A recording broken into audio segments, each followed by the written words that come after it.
E dentro dessas mais de 6 mil, né? 6.300 receptoras. Receptoras, vocês têm todos esses...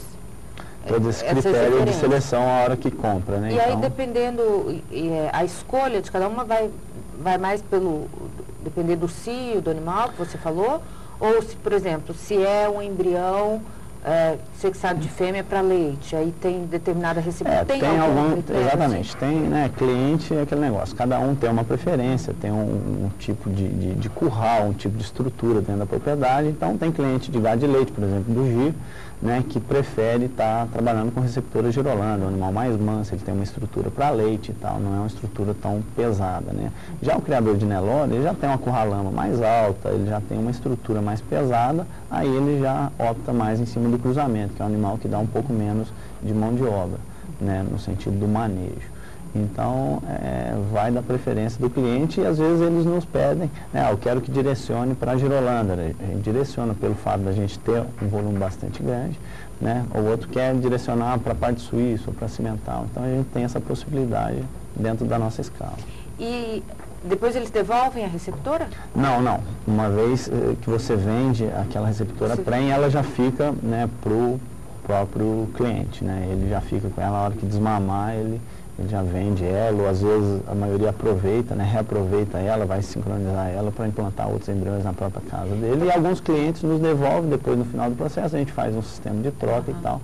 Então pode ser estudado caso a caso. Para manter, né, essa quantidade de matrizes, eu imaginei que alguns devolveriam. Vocês produzem essas fêmeas ou vocês compram? A gente compra, vai até o mercado, já tem, né, bastante fornecedor que já está acostumado, né, eles já estão acostumados a nos fornecer, então eles sabem o padrão que a gente compra, né, a novilhada em torno de 10, 11 arrobas, mochas, a qualidade, o padrão, então a gente compra no mercado, porque para essa quantidade você produzir é um pouco complicado operacionalmente, né. Tem mais uma pergunta, o Manuel Higino está em Colômbia, São Paulo. Ele pergunta por que não é usado, fêmeas Nelore não são usadas como receptora? Isso é uma discussão bastante antiga, eu até fiz parte de algumas delas, às vezes dentro da SBTE, né, que é a Sociedade Brasileira de Tecnologia de Embrião. E o pessoal, muitos neloristas principalmente, que gostam da marca Nelore, gostam de 100% Nelore, eles batem bastante nessa técnica. Tem alguns programas que realmente deram certo usando Nelore, receptoras Nelore, o próprio programa que um pessoal fez com gado girolanda, implantando em receptoras Nelore no Mato Grosso. É uma empresa grande que fez esse trabalho e deu certo o projeto, foi muito bem, né? Esse projeto terminou agora há poucos meses, mas acabou dando certo. E outros projetos lá no passado que não deram muito certo, o pessoal achou que os bezerros não desmamaram tão pesados como deveriam, alguns animais com problema de parto e tal. Mas há uma controvérsia, há uns que defendem um lado, outros que defendem, então dá para usar? Dá. Mas o mercado, quando terceiriza esse trabalho, ele não quer receber uma receptora Nelore, né, no seu plantel. O Luciano Moura está em Goiatuba, Goiás, ele pediu o telefone do Eduardo, então eu vou passar novamente, é o 0 operadora 35 3291 3760. 35 3291 3760. Você trouxe algumas fotos também, né, para ilustrar o nosso exatamente, assunto de hoje. A gente trouxe um material aí, se a gente puder mostrar. Então, essa aí é uma fazenda que a gente tem parceria. Lembro que eu comentei que a gente trabalha em 11 propriedades, né, entre parcerias e receptoras da própria Mineirência. Então, essa aí é uma propriedade no Prata, que a gente tem parceria. Então, vocês notam a alimentação, a qualidade das receptoras, isso aí são receptoras cruzadas de Nelore em cima de gado de leite, em cima do MG5. Então, vocês notam a qualidade, a estrutura, peso, né, a habilidade materna realmente desses animais. É isso que o mercado, né, hoje busca, né. Então, e aí alguns números. Isso aí eu acho que é interessante a gente falar de alguns números, porque, igual a gente falou, a Mineirência ela é pioneira nesse mercado e ela tem um volume bastante grande, né, um histórico bastante grande para a gente entender aí algumas coisas do mercado. Então, se vocês notarem aí, tem números desde 98, não sei se dá para ver na tela, até 2008. Então, um crescimento contínuo, de 98 a 2008. Mas a empresa, né, de 99 para frente, os números antes são como autônomos, vamos falar assim. Então, voltando ali no slide anterior, a gente transferiu um volume até hoje em torno de 58 mil embriões implantados, né? Então, um volume aí na faixa aí de 7, 8% de todos os embriões produzidos de FIV no Brasil. Então, é um número bastante interessante e expressivo, né? Então, ele mostra uma tendência de subida, né? Em azulzinho ali os embriões implantados, em verdinho o número de prenhez, uma queda em 2006 devido ao problema que o país teve com a febre aftosa, né, no Mato Grosso, que acabou dando uma derrubada na arroba, derrubou o mercado como um todo de gado elite, e depois voltando a crescer, né? O ano passado a gente fechou com mais de 11 mil embriões implantados, né?